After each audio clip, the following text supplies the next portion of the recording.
സ്വഭാവമാണ്. ഇഷ്ടമുള്ള പുരുഷനോട് സ്നേഹവും ദേഷ്യവും ഒക്കെ കാണിക്കുന്നത് സ്ത്രീയുടെ സ്വഭാവം.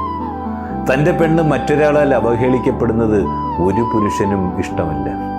അതുപോലെ തൻ്റെ പുരുഷൻ മറ്റൊരാളുടെ മുമ്പിൽ ചെറുതാകുന്നതും ഒരു സ്ത്രീയും ഇഷ്ടപ്പെടുന്നില്ല. ദേഷ്യം വരുമ്പോൾ ഇഷ്ടപ്പെട്ടവളെ അവൻ ചിലപ്പോൾ ഒറ്റപ്പെടുത്തിയെന്ന് വരുമെന്നാൽ ഇഷ്ടപ്പെട്ടവനെ നഷ്ടപ്പെടുത്താൻ ഒരു സ്ത്രീയും ആഗ്രഹിക്കുന്നില്ല. തൻ്റെ പുരുഷൻ തൻ്റേത് മാത്രമാകണമെന്ന് അവൾക്ക് നിർബന്ധമുണ്ട്. പ്രണയത്തിൻ്റെ മാനദണ്ഡവും മറ്റൊന്നല്ലെന്നേ. പുരുഷൻ പുറം ലോകത്താണ് കൂടുതൽ സമയവും ചിലവഴിക്കുന്നത്. അയാൾ ബന്ധങ്ങളിൽ കുറെ കൂടി സ്വാതന്ത്ര്യം ആഗ്രഹിക്കുന്നു.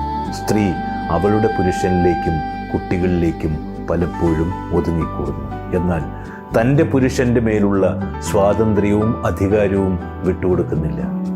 ഒരു സ്ത്രീ ഏറ്റവും കൂടുതൽ ആഗ്രഹിക്കുന്നത് തൻ്റെ പുരുഷനിൽ നിന്നുള്ള സ്നേഹവും പരിഗണനയുമാണ്.